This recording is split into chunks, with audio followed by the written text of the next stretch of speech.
오늘은 출애굽기 19장에 있는 말씀인데요. 내용은 시내산에서 하나님께서 이스라엘을 만나는 장면입니다. 만나는 장면이에요. 하나님께서 이 세상에 많은 사람들을 두셨지만, 많은 민족과 나라를 두셨지만 그 가운데 구체적으로 한 민족을 택했는데 바로 이스라엘 민족이죠. 그래서 하나님께서는 이스라엘이라고 하는 한 민족의 구체적인 역사를 통해서, 한 민족이라는 구체적인 역사를 통해서, 그래서 구약 성경에 보면 이스라엘의 역사책이잖아요. 일종의 한 민족이라는 구체적인 역사를 통해서 온 인류를 향한 보편적인 구원의 역사를 이루어냈어요. 하나를 딱 집어가지고 그 하나를 가지고 전체를 다 하나님께서 구원으로 인도하기를 원하셨던 것이 하나님의 방법이에요. 거기에 택함을 받은 족속이 바로 이스라엘이라고 하는 족속이고, 그 조상은 아브라함입니다. 하나님께서 이 땅에 아담과 하와를 지으셨잖아요. 그래서 하나님께서 창조하셨는데, 여기에 제가 이 한자를 잘 모르지만 사실은 제가 써놨는데, 이게 뭐냐면 창조할 때 조자입니다. 이게 조환경할 때 조자가 아니고, 이거는 소위 말해서 지을 조, 창조할 때 조자가 이건데, 제가 옛날에 창세기 한번 할 때도 창세기와 한자 문맥이 맞는 게 참 많은데요. 많지는 않지만 좀 있어요. 근데 이 조자도 그와 같아요. 하나님께서 많은 사람들을 창조하셨지만 그 가운데 이스라엘이라고 하는 이 민족을 아브라함을 통해서 택하셔서 이제 온 세상 사람들을 하나님께로 구원하시기를 원한 겁니다. 여러분, 하나님께서 사람을 창조하실 때 그 말씀이 창세기 있는데, 창세기 2장 7절을 한번 보세요. 2장 7절에 뭐라고 말씀하시는가? 창세기 2장 7절,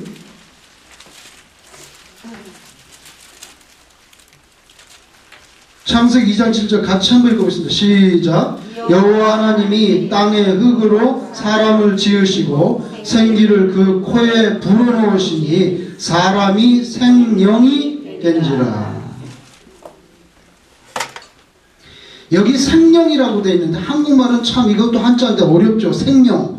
코에 숨을 불어넣는데 생명이 됐다. 생명은 영어로 살아있는 존재라는 뜻이에요. living being.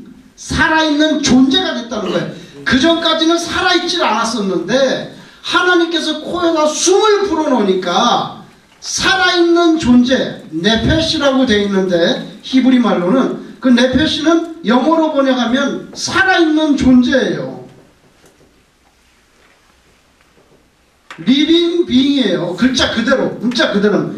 이게 흙이 사는 게 아니죠. 뭐 흙을 가지고 우리가 만약에 사람 하나 만들었으면 가만히 있잖아요. 이렇게 가만히 있는데 거기다 숨을 불어넣으니까 살아있는 존재가 됐다는 거예요. 그걸 한국말로 번역할 때 한자로 생명이라고 번역을 했어요. 참 어려운 말이죠. 성경에나 나오는 말이지, 누가 일반 사회에서 생명, 그럼 누가 알아듣겠어요? 그걸 성경에서 나오는 말이죠. 그런데 하나님께서 창조할 때, 사람을 창조할 때, 여러분 한번 보세요. 오늘 창세기 2장 7절에 보면 뭘 가지고 만드셨죠? 처음에 흙, 여기 흙이 있습니다. 흙 보이시죠? 흙토, 흙이 있어요. 흙. 그 다음에 한자에서 제가 한자 공부를 좀 하고 갔거든요 오늘. 아, 바빴어요. 이 삐침, 우리가 삐침이라는데, 여기 보면 삐침이 붙어있잖아요. 그죠? 여기 보이세요? 이 흙토자에 삐침이 붙어있어요.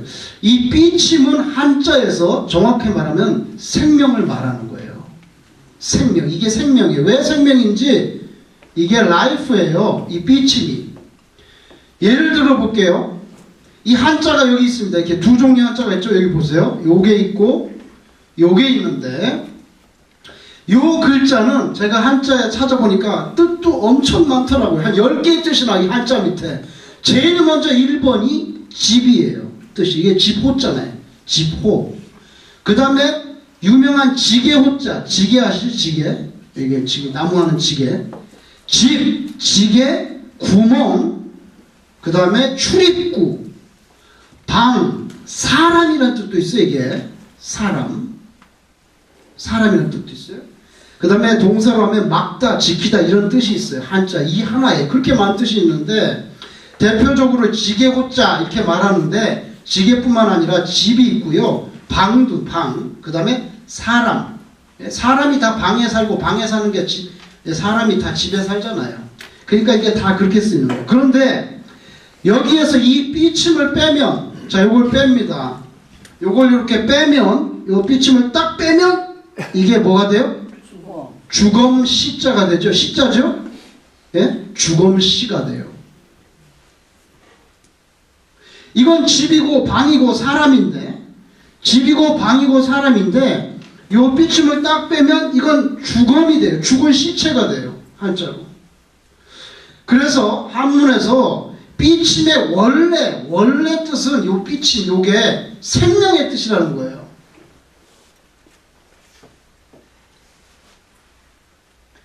하나님께서 숨을 불어넣었다 그랬잖아요. 그죠? 숨을 불어넣을 때 어떻게 불어넣겠어요? 입으로. 아시겠어요? 입으로. 그러니까 진흙에다가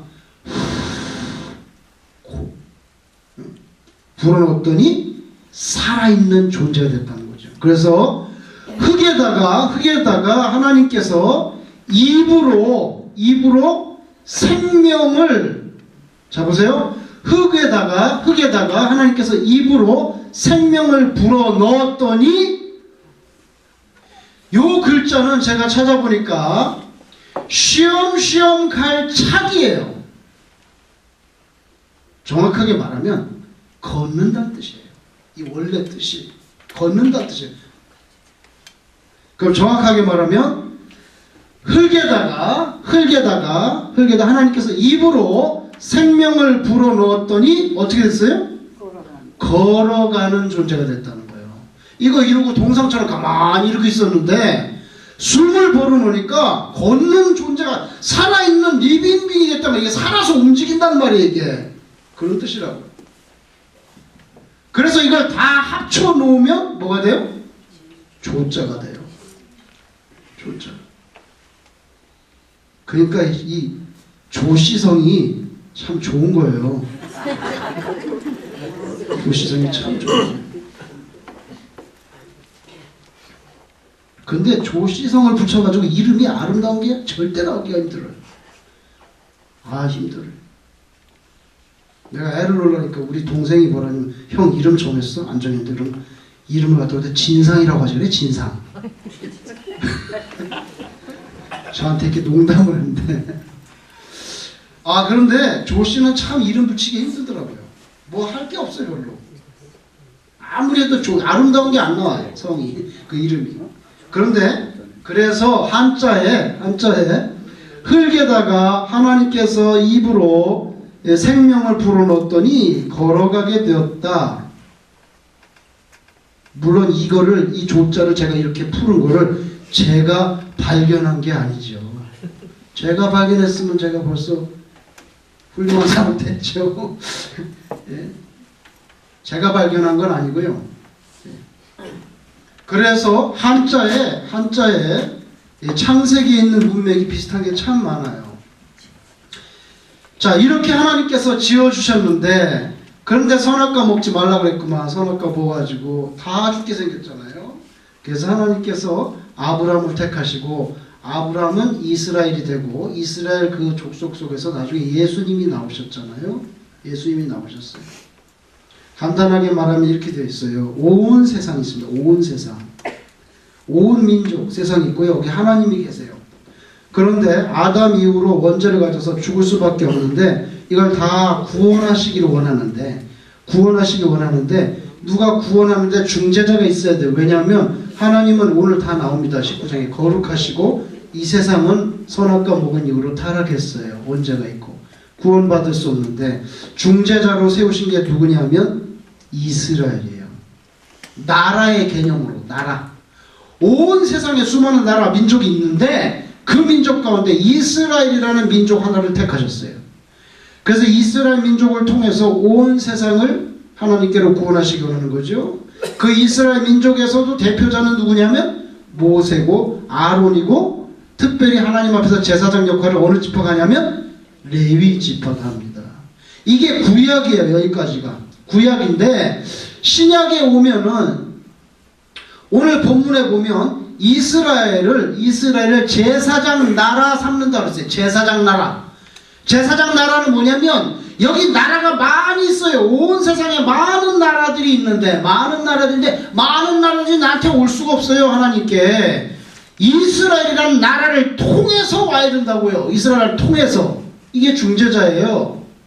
그래서 이스라엘 보고 너 제사장 나라 해라 하는 것은 제사장 나라, 제사장은 제사장인데 나라라는 거예요. 온 세상의 나라에 제사장 나라 삼아줬어요. 그 사명을 줬는데 이스라엘이 이 사명을 감당하지 못했어요. 실패해요. 하나님을 버리잖아요. 우상 숭배하고. 그래서 하나님께서 이거 안 되겠다. 이거는 안 되겠다. 그래서 예언하신 대로 메시아를 보낸 거죠. 그래서 신약에 오면 이스라엘 오늘날 이스라엘 그 유대인 피를 받고 태어났다고 해서 선택받는 것이 아니라 그 옛날이고요. 구약 옛날 약속이죠. 옛날 약속은 하나님께서 모세를 통한 율법을 통한 구원, 옛날 약속, 새로운 약속은 온 세상에 대해서 제사장 나라 이스라엘이 하라는데 우상 숭배해서 실패했기 때문에 이거로 하지 않고 믿음으로, 율법이 아니라 믿음으로. 그래서 그리스도인들이 오늘날로 말하면 온 세상에 대해서 제사장 나라예요. 그리고 여기에 누굴 믿어요? 모세가 아니라 예수님을 통해서 구원받는 거예요. 이렇게 구약과 신약이 오면 달라져요. 우리는 이 시대에 살고 있어요. 우리가 구약을 무시하진 않지만 그렇다고 신약과 구약 사이에 컨플릭이 있을 때는 이걸 따라야 돼요. 왜냐하면 이게 업데이트된 거기 때문에. 베드로도 안 먹는다 그러잖아요. 돼지고기 이런 거. 하나님께서 내가 깨끗하게 했는데 네가 안 먹어? 업데이트 됐다고요. 근데 안식교 같은 경우는 어떻게 됩니까? 여전히 돼지고기 먹지 않아요. 돼지고기 먹지 않으면 이거 다 무시하게 되는 거죠. 예수님도. 그죠? 그 다음에 안식교는 뭘 지켜요? 안식일을 지켜요. 안식일 안 지키면 구원을 못 받아요. 그런데 안식일은 그 구약이고 신약에서는 우리의 기독교의 핵심은 뭐냐면 부활이에요. 바울사도도 말했잖아요. 부활이 없다면 우리는 다 멍청하고 바보 된다는 거예요. 핵심은 부활이에요. 그럼 부활이 언제 일어나느냐는 거예요. 부활이 안식 후 첫날. 안식이 뭐예요? 금요일날 해질 때부터 토요일날 해질 때까지가 안식일이에요. 안식 후 첫날이 우리가 말하는 주일날이에요. 썬데이. 세상 사람들이 말하는 썬데이예요. 그러니까 부활이 핵심이기 때문에 우리는 그 안식 후 첫날 토요일날 밤 지난 다음에 주일날 아침에 예배를 드리는 거죠.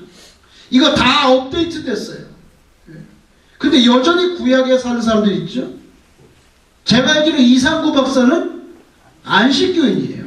그러니까 그 사람은 고기 먹지 말라 그러죠. 돼지고기. 채식 하라 그러고 채식이 좋은 줄 알지만 그건 안식교인이기 때문에. 그죠? 안식교인. 그래서 이상구 박사 살찐 거 봤어요? 맨날 어때요? 빼잖아. 자, 이제 보세요. 출애굽기 3장 12절. 출애굽기 3장 12절. 하나님께서 모세를 지도자로 세울 때 약속한 게 있어요. 자, 우리는 그냥 슬쩍 지나갈 수 있지만 하나님은 그 약속을 지켜요. 3장 12절에 출애굽기 하나님이 이르시되 내가 반드시 너와 함께 있으리라. 자, 모세를 지도자로 세울 때 네가 그 백성을 애굽에서 인도해낸 후에 너희가 어디에서요? 이 산에서 하나님을 섬기니. 섬긴다는 걸 서브한다. 서비스 뭐예요? 예배예요. 그래서 예배가 서비스가 예배란 단어잖아요. 하나님을 섬긴다. 너희가 출애굽한 다음에 반드시 이 산에서 하나님을 섬기리니 이것이 내가 너를 보낸 증거가 될 거다. 그런데 오늘 본문 19절에 보면 드디어 시내산에 옵니다. 하나님께서 약속하신 대로 가르쳐 주는 거죠.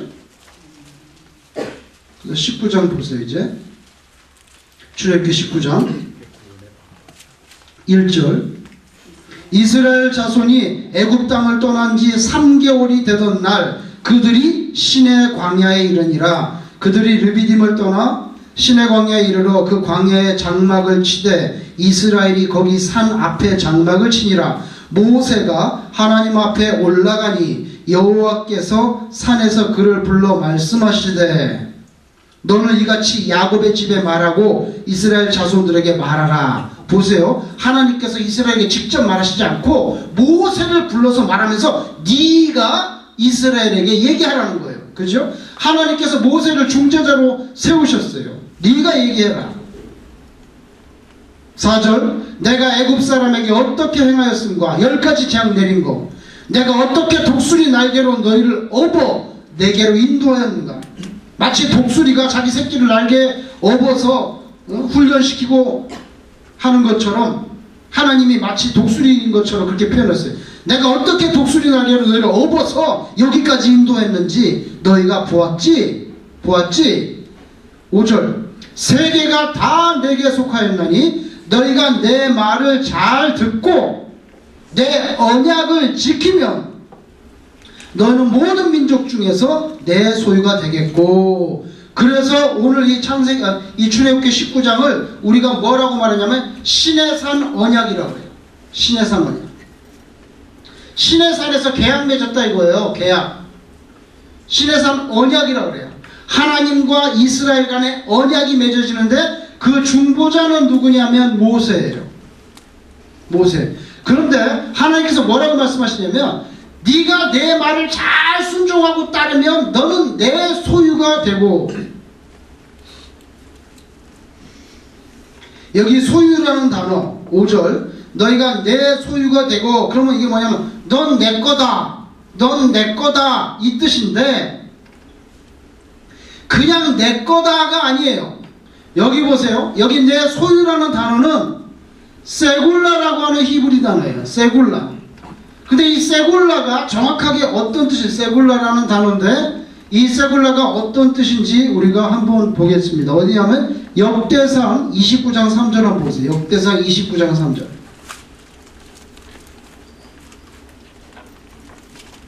(654페이지)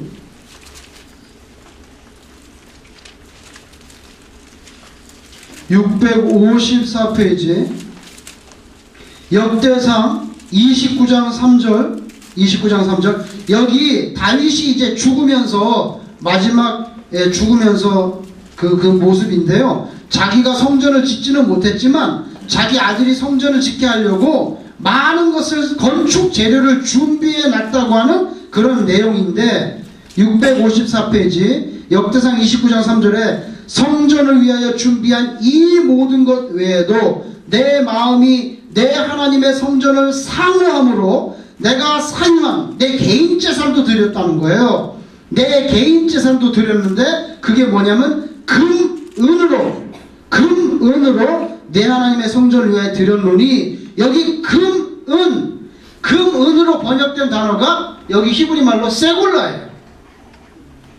아시겠어요? 여기 19장 출애굽기 19장에 있는 그 세굴라라는 단어가 여기 금과 은으로 번역이 되고 있어요. 뒤로 갑니다. 전도서 2장 8절 949페이지 949페이지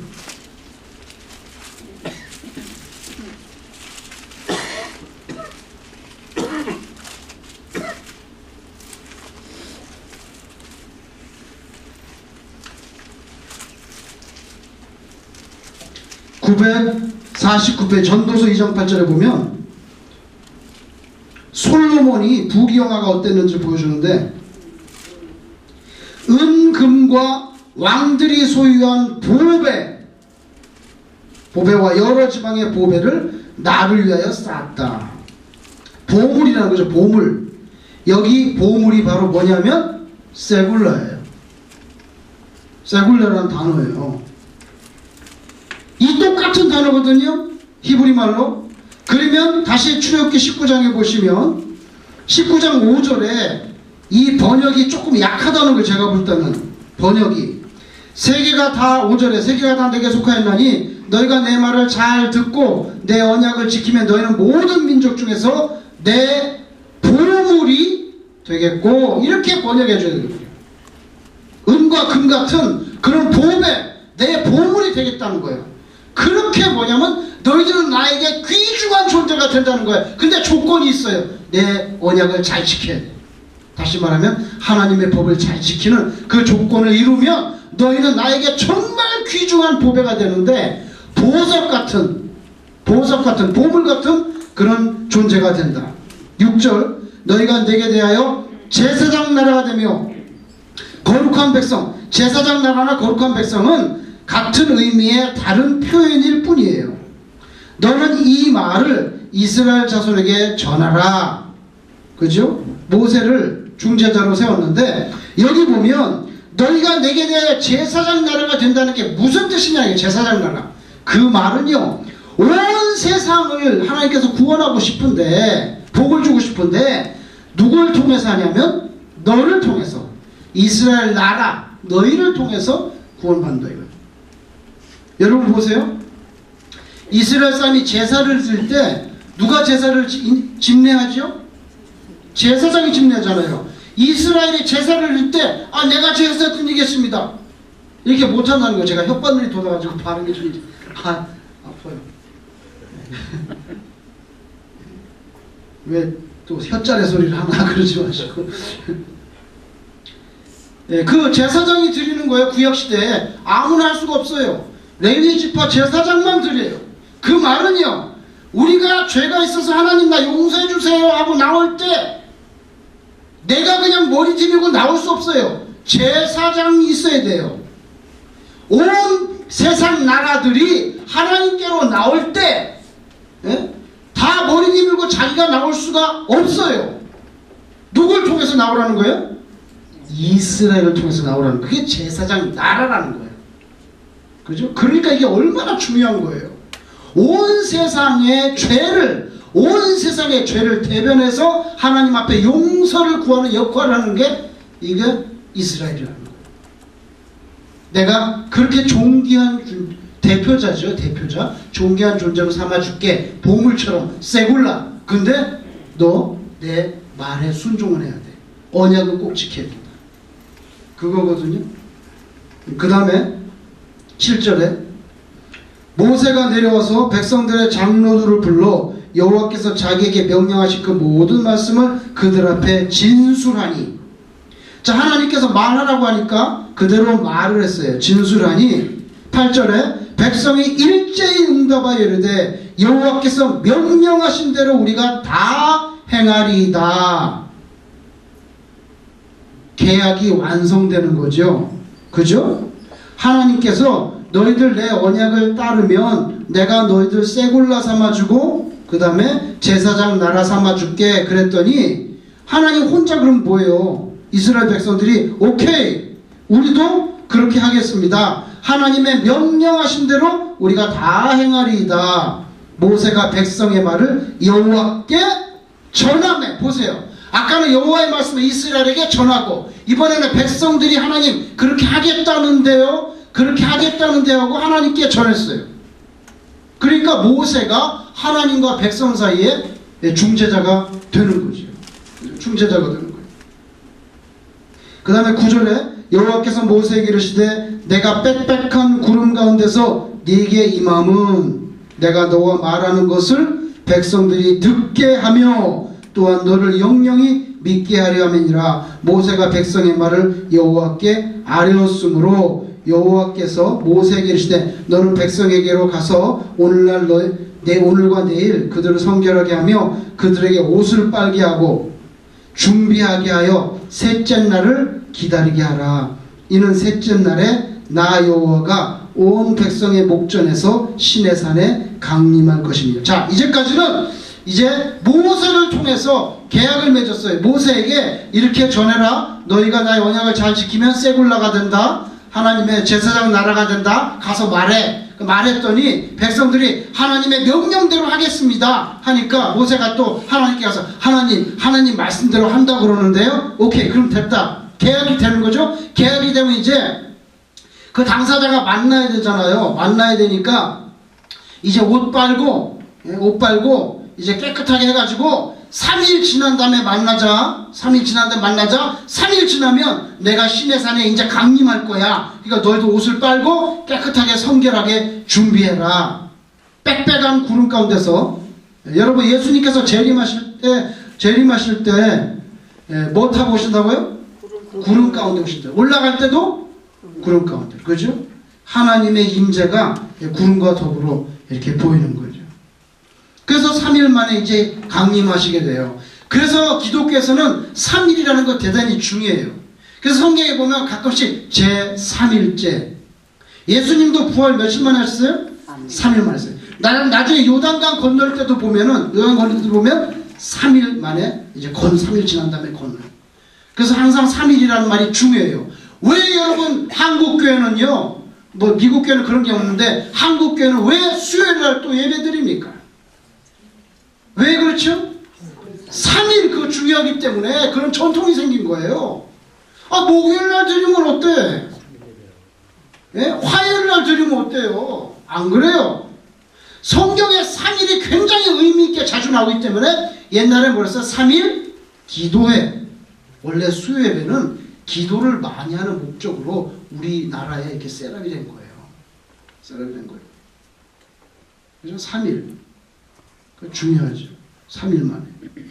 그래서 이제 모세를 통해서 하나님과 이스라엘 사이의 계약이 완료됐어요. 그걸 시내산 언약이라고 그래요. 근데 이 언약을 깨뜨렸단 말이에요. 누가 깨뜨렸어요? 이스라엘이 깨뜨렸단 말이에요. 왜? 하나님을 안 섬기고 우상 숭배했으니까. 여러분 지난번 맞죠? 그래서 창세기에도 보고 예레미야도 보면은 계약 깨뜨리면 어떻게 돼? 몸을 찢어. 그죠? 죽인다고 그랬죠? 찢어버린다고. 그래서 시내산 언약이 깨지니까 나라가 찢어지잖아요. 그래서 북쪽에 이스라엘, 남쪽에 유다로 찢어지는 거예요. 왜냐하면 계약을 깨버렸기 때문에. 계약을 깨버렸기 때문에. 자, 이제 계약이 됐어요? 그럼 만나자. 언제 만납니까? 어포이먼은 3일 만에 만나. 3일 지나면 옷 깨끗이 빨고 몸 단정하게 입고 하나님 맞을 준비해. 하나님 이제 시내산에서 내려오실 거야. 시내산에 이제 강림하실 거야. 만나자. 하나님을 만나는 데 있어서 항상 등장하는 게 뭐냐면요, 하나님이 우리를 만나줄 때 꼭 하시는 말씀 딱 한 가지. 뭐냐면 성결이에요. 이 성결의 문제는 요단강을 건널 때도 그래요. 요단강 건널 때도 성결하게 하라. 왜? 하나님의 임재, 하나님의 역사를 체험하는 역사의 현장, 거기에서 하나님께서 딱 한 가지를 요구하셔요. 아무것도 요구 안 해. 한 가지인데 그게 뭐냐면 성결이에요. 그 성결의 대표적인 뭐냐면 옷을 세탁하는 거예요. 옷을 빨아가지고 깨끗하게 입어라. 여러분 시내산 있는데 물 별로 없어요. 먹을 물도 희귀하다고. 이걸 뭐 빨래를 하려면 보통 물이 많이 들어가는 게 아니에요. 그죠? 사실 사막에서는요, 물이 생명이에요. 그 피 같은 물 가지고 옷을 빨아서 200만 입어야 돼요. 이제 굉장한 사건이죠. 바로 그때 거기 가서 세탁소 차리면 돈 버는데. 그래서 옷을 빨아서 입고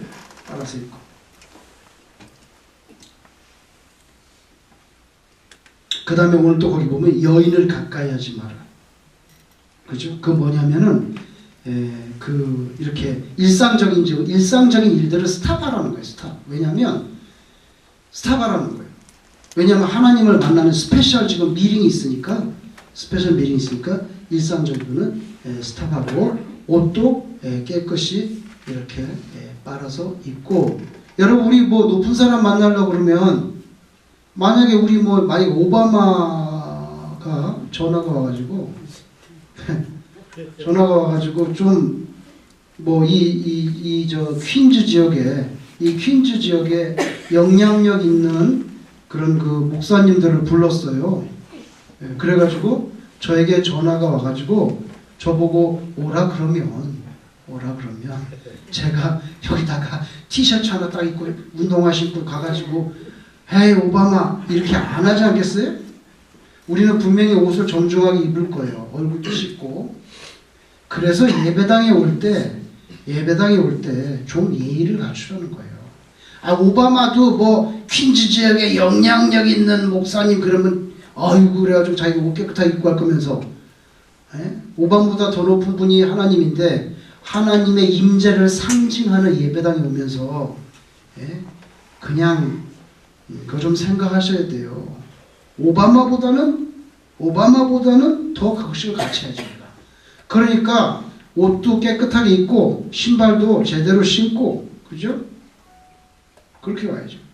그 다음에 하나님 만날 때 보면 성결할 때 요구하는 게 뭐냐면요, 이 우상이 그려져 있는 귀걸이 뭐 이런 거 있잖아요. 이런 거. 옛날에는 귀걸이 막 다 우상 그런거든요. 지금은 그냥 액세서리지만 그런 걸 다 빼가지고 나무 상수리 밑에 묻어서 버리고 베델로 가고 그러잖아요. 그죠? 베델로 가고.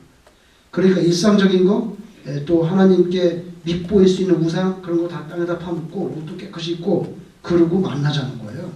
그래서 이제 만납니다. 한번 보세요.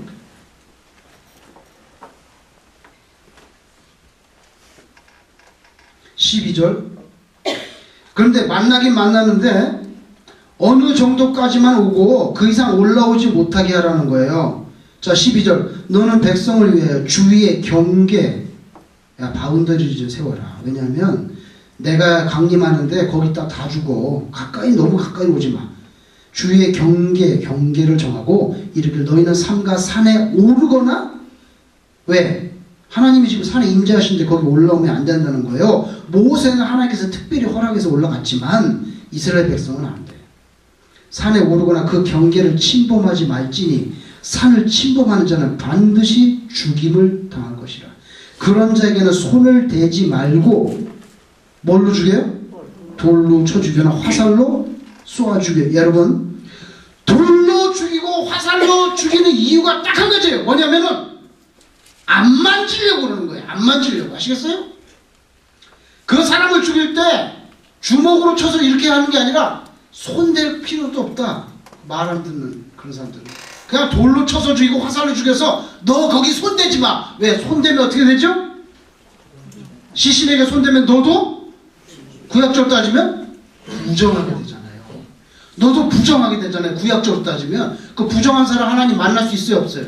없잖아요. 지금 3일 지나면 하나님 내려오셔서 만나야 되는데 그거 죽인다고 해서 막 때리고서 얼굴 툭툭 만지고 그러면 너도 부정하면 너도 못 만나. 그러니까 뭐야? 돌이나 화살로 해. 굉장히 심각하게 말씀해요. 그래서 어느 정도 경계선 정해서 더 이상 올라오지 못하게 해라. 이게 구약의 모습이에요. 14절. 모세가 산에서 내려와 백성에게 이르러. 자, 모세는 막 하나님 앞에 가잖아요. 대표자니까. 근데 백성은 오지 말라는 거예요. 백성에게 이르되 백성을 성결하게 하니 그들이 자기 옷을 빨더라. 모세가 백성에게 이르되 준비하여 셋째 날을 기다리고 여인을 가까이 하지 말라 하니라. 셋째 날 아침에 우레와 번개와 빽빽한 구름이 산 위에 있고 나팔 소리. 학자들은 이 나팔 소리는요, 이스라엘이 불었던 나팔이 아니잖아요. 이거는 천사가 분 나팔 소리로 생각합니다. 왜냐하면 요한계시록에서 보면 나팔을 누가 불러요? 나팔가 누굴 불러요? 천사가 불거든요. 천사가 불렀던 것으로 생각해요. 천사가. 그래서 나팔 소리가 막 들리고 하나님이 이제 시내산에 강림하시는 거예요. 매우 크게 들려요. 매우 크게 들리니 진중에 있는 모든 백성들이 다 어때요? 어휴, 얼마나 크게 들렸는지 두려워가지고 벌벌 떨고 있는 거예요. 떨더라. 모세가 하나님을 맞으려고 백성을 거느리고 전에서 나오매 그들이 산기슭 올라오지 말라 그랬잖아요. 그러니까 산기슭에 서 있어요. 근데 시내산의 연기가 자욱한데 여호와께서 불 가운데서 거기 강림하셨어요. 그 연기가 온기가마같이 연기같이 떠오르고 온 산이 크게 진동해요.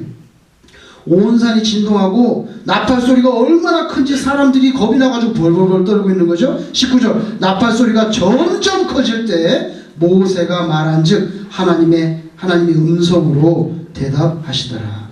여호와께서 시내 산 곧 그 산꼭대기에 강림하시고 산꼭대기 내려오셨는데 모세를 그리로 부르시니 모세가 올라갔어요. 백성들은 어디 있어요? 산기슭 산 밑에 있고 모세만 혼자 올라갔다면 모세가 올라가매 여호와께서 모세에게 이르시되 뭐라냐면 내려가서 백성들에게 경고해라. 아까처럼 뭐요? 어느 그 선 이상 넘어오지 말라고. 백성이 밀고 잘 보세요. 백성이 밀고 들어와 나 여호와에게로 와서 부려고 하다가 야 하나님 좀 봤으면 좋겠네. 부려고 하다가 많이 죽을까 하노라. 아까 말씀하셨잖아요. 아까 말씀하셨잖아요. 경계를 정하고 절대 들어오지 못하게 해라.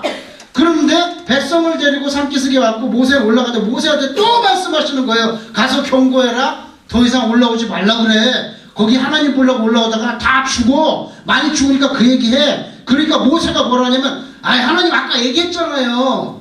아까 얘기했으니까 안 올라올 건데. 잘 보세요.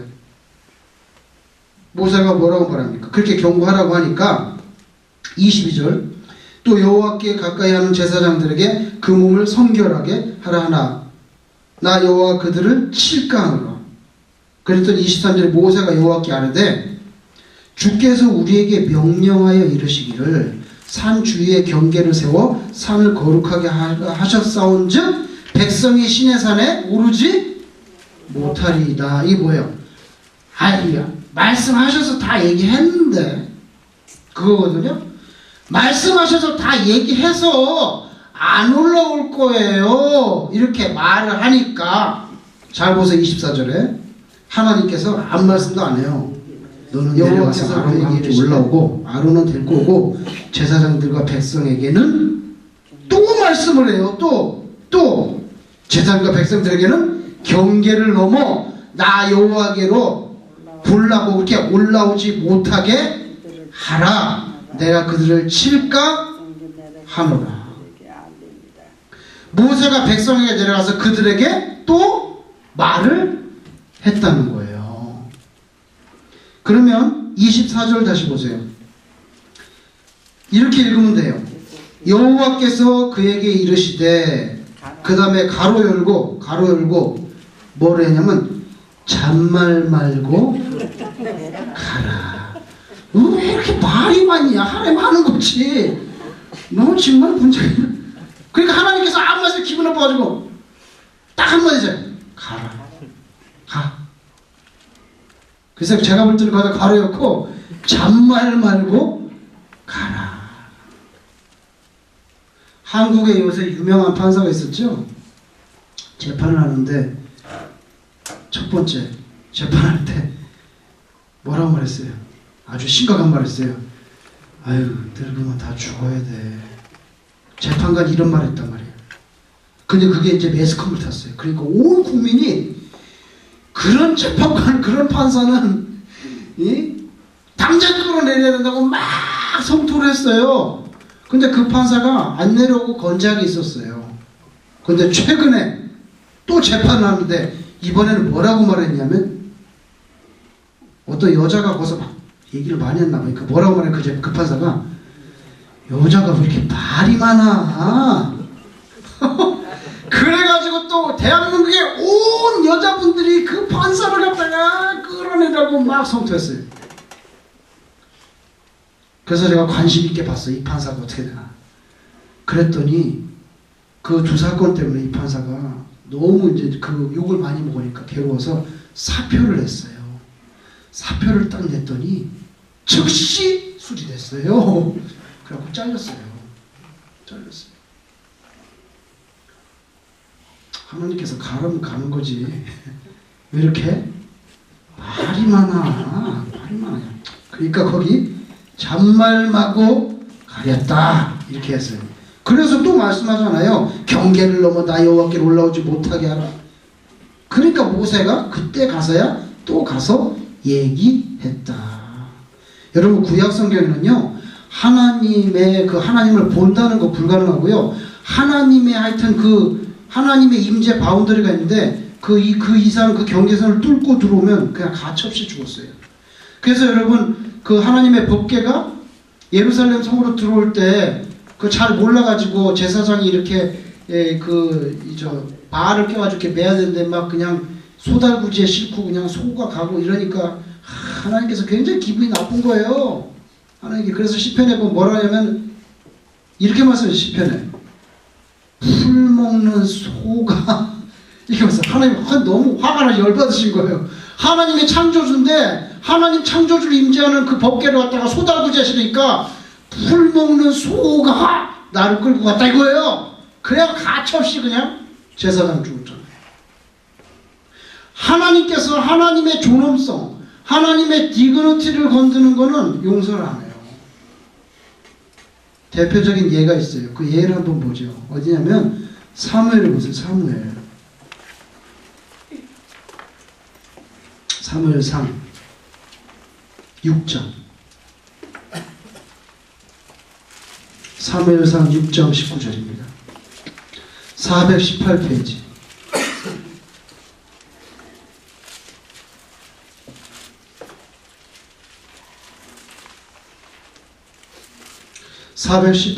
사무엘상 6장 19절. 사무엘상 6장 19절 같이 읽겠습니다. 제가 읽어볼게요.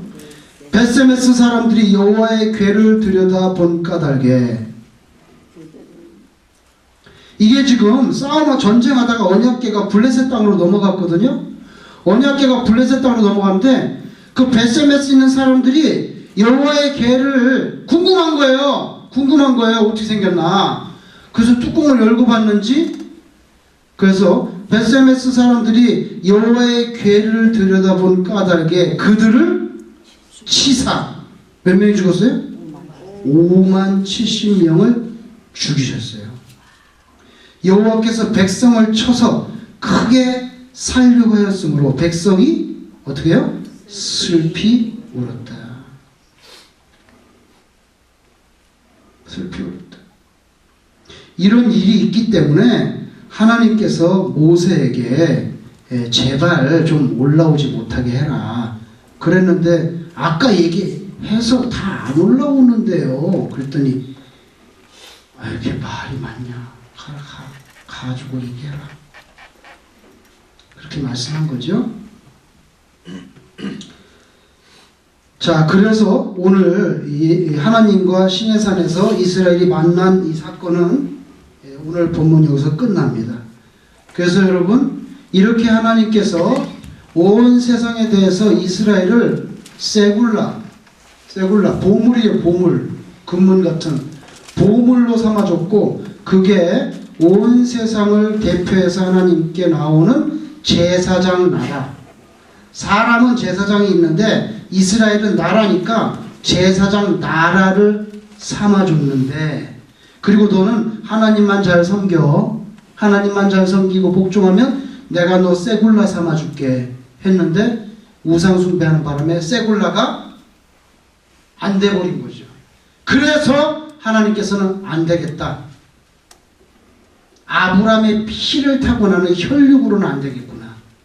새로운 이스라엘. 자, 새 이스라엘로 하나님께서 온 세상에 제사장 나라를 삼아야 되겠다. 그 새 이스라엘이 뭐예요? 예수 그리스도를 믿는 믿음으로 신앙 공동체가 되는 그리스도인. 그래서 오늘날 우리는 이 신약 시대에 산다는 거죠. 그래서 모세가 아니라 예수님을 통해서. 그래서 예수님께서 이렇게 말씀하시는 거예요. 모세 시대에는 하늘에서 내려오는 만나 먹어도 다 죽었잖아. 다 죽었지? 근데 나는 하늘에서 내려오는 뭐예요? 생명의 떡이에요. 나는 생명의 떡이야. 나를 먹는 사람은 죽지 않아.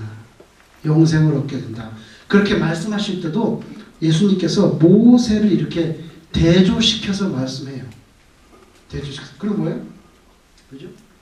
옛날에는 뭐 살인하는 자는 죽이라고 했지만 형제를 보고 나가라 하는 자도, 나가라는 게 어디 밖으로 나가라는 게 아니고 나가라는 게 뭐냐면 스투피드하다는 뜻이에요. 원문에 그 뜻이 스투피드하다. 그러니까 아이 멍청한 녀석, 이렇게 말하기만 해도 그게 큰 죄가 된다는 거예요.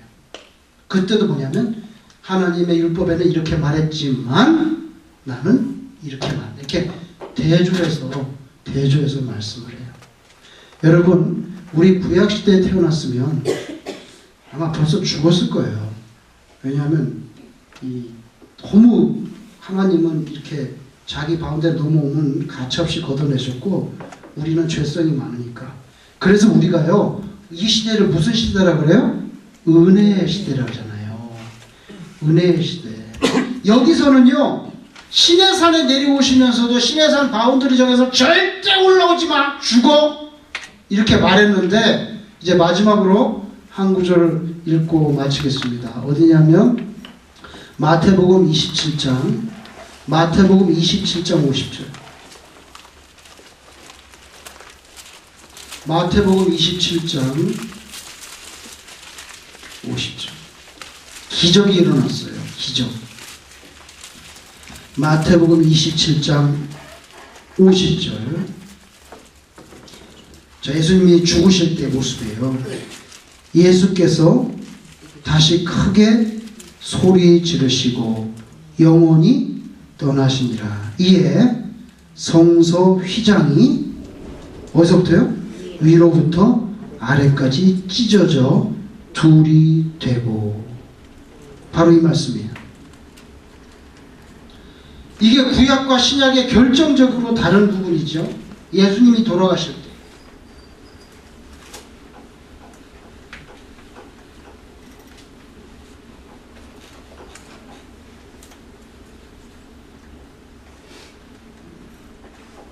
여러분, 구약시대의 성전을 만약에 비행기 타고 위에서 보면 이렇게 돼 있어요. 비행기 타고 위에서 보면 이렇게 돼 있어요. 여기는 이제 성전 뜰이 있고요. 성전 뜰이 있는데 건물로만 보면 이렇게 딱 돼 있죠. 이렇게 돼서 우리가 이거를 지성소라고 그러고요. 요거는 성소라고 그래요. 그냥 성소고, 요건 지극한 성소인데 하나님의 법궤는 여기에 들어있죠. 하나님의 법궤는 여기에 이렇게 놓여있어요. 지성소인데, 그런데 제사장들은 여기까지만 들어올 수 있어요. 여기까지만. 여기는 못 들어가요. 그리고 지성소와 성소는 휘장으로 가려져 있어요. 두꺼운 육중한 해달 가죽 같은 거 두꺼운 거로 여기 이렇게 가려져 있고, 1년에 딱 한 번, 1년에 1회 대속죄일이라 그러죠. 대속죄일, 욤키푸르. 지금도 유대인들이 욤키푸르 지키잖아요. 대속죄일에 제사장들은 여기까지 들었는데 대속죄일에 대제사장 한 사람만 1년에 딱 한 번 여기 들어올 수 있어요. 그래서 여기를 못 들어오게 육중한 그 휘장으로 이렇게 막아놨죠. 근데 예수님이 돌아가실 때 이 휘장이 솔로몬 성전에도 이 휘장이 있어도 이게 위에서 아래로 찢어졌다는 거예요. 이게 찢어졌다는 거죠. 그럼 뭐예요? 휘장이 이제 필요 없다는 거예요. 구약시대에는 인간이 하나님께 들어갈 수 없어요. 대제사장으로만 통해서만 돌아가요. 딱 한 번. 대제사장. 근데 신약시대에 오면 그 대제사장이 누구예요? 예수님이에요. 예수님만 이게 가능한데, 예수님께서 자기 육체를 찢었어요. 우리를 구원하려고. 자기 육체를 찢어서 우리를 대신해서 죽었기 때문에 하나님께서 휘장을 찢어버렸어요. 그래서 이제는 휘장이 없이 그냥 막 들락날락해요. 근데 이 구약적인 개념이 아직도 남아있잖아요. 천주교에서는. 그죠? 죄를 지으면 자기가 하나님 나 용서해 주세요 이게 아니라 누구한테 가야 돼요? 신부한테 가가지고 커튼 치고 하나님 나 이게 죄를 졌는데요. 그러면 네. 그대는 오늘 여기 성당 화장실 청소하시오. 이러고 내려요. 화장실 청소하시고 그 다음 주기도문 100번 주시오. 그걸 말해요. 벌을 줘요. 신부가. 벌이 아니라 이제 그거 상당한 거죠. 오늘 뭐 나가서 뭘 하시오. 그러면 이제 그게 나는 그렇게 했으니까 난 이제 주기도문 100번 외웠으니까 죄가 용서됐네. 이게 인간적인 거죠. 기독교는 그렇게 하죠. 이거 다 이제 왜냐하면 신약시대니까 이게 다 필요 없어요. 인간적인 신부님 필요 없어요. 죄는 예수님을 통해서 바로. 그래서 우리가 용서해 주세요. 누구 이름으로? 예수님 이름으로 이렇게죠. 용서해 주세요. 추기경 이름으로. 이게 아니고. 왜냐면 대제사 예수님이니까. 그래서 이걸 찢어버렸어요. 그래서 이제는 어느 교회 가도 강대상하고 이렇게 성도님들 앉아있는 자리에 휘장 이렇게 걷고 휘장 이렇게 치고 설교할 때만 예수님 목사님 이렇게 얼굴 내밀고 이런 거 없어요. 없어요. 그렇지만 그 큰 의미를 가지고 있었던 휘장을, 그게 얼마나 중요해요. 사실은 간단하게 말하면 하나님께서 지성소와 성소를 가리고 있는 휘장 하나를 찍기 위해서 예수님을 죽음의 자리에 내준 거잖아요. 얼마나 중요해요. 그래서 그 휘장을 잊어버리지 않기 위해서, 우리가 예수님 때문에 담대하게 하나님 앞으로 나간다는 걸 잊어버리지 않게 하기 위해서 그걸 갖다가 오늘날은 어디다 둬요? 여기다 갖다 붙였잖아요. 그죠? 여기다가. 우리 교회에서 십자가 뒤에 휘장 있죠? 그 여기 붙어 있잖아요.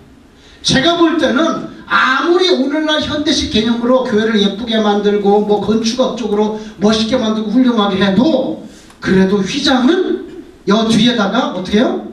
남겨 놓는 게 성경적이에요. 왜냐하면 그 휘장을 바라보면서 하나님이 저걸 찢어내고 나를 용납하시기 위해서 예수님은 십자가에서 돌아가시겠구나. 이거 생명적인 복음이에요. 근데 건축학적으로 아름답게 한다고 이거 다 빼버리고, 현대판 그거 좋지만 제가 볼 때는 아무리 현대판으로 해도 이거는 여기다가 놓는 게 좋아요. 버리지 말아야지. 우리 교회는 다행히 그게 있어요. 가끔씩 가서 여러분들이 그 휘장을 이렇게 한번 만져보세요. 자, 오늘은 그래서 하나님께서 이 시내산 언약을 이렇게 하셨다는 내용입니다. 질문 있으면 하시고 이제 마쳐야 되겠네. 시간이 다 됐어요. 네. 19장에 보면요, 그 여호와께서 아론과 함께 올라오사 명령을 어디요? 19절? 19장 24절. 네. 근데요. 근데 그 이후에는 아론에 대한 교정은 없고 아론이 빛에서 안 올라온 것 같아요. 여기서 명령을 자, 19장 24절에 여호와께서 그에게 이르시되 가라. 잔말 말고 가라. 너는 내려가서 아론과 함께 올라오고. 자, 근데 아론이 안 올라온 것 같다는 거죠? 집사님 말씀은? 네. 예. 그 아론이 올라갔는지 안 올라갔는지는 솔직히 저한테 전화가 안 와서 저는 알 길이 없습니다. 올라갔는데 생략된 건지 아니면 아론이 벌벌 떨어가지고 안 올라갔는지 그거는 저도 몰라요. 후에 나온 거 보면 아론이 금송아지를 만들고 있잖아요. 백성들하고 같이 있으니까. 예, 근데 그거는 조금 시간이 떨어진 다음 사건이에요. 예, 떨어진 사건. 그리고 뭐 이렇게 생각하죠. 올라갔다 왔는데도 마음이 변해가지고 또 만들 수도 있는 거고. 그러니까 오늘 문맥에 보면 잔말 말고 가라고 올라오랬으니까 아마 올라간 게 아닌가 그렇게 봐야 되는데, 말씀하신 대로 그래서 아론과 함께 올라가니 뭐 이런 말은 없어요. 아론한테, 예, 아론한테 물어보는 거는 이제 천당에서 물어봐야죠. 또 다른 질문 없으시죠? 네. 기도하겠습니다.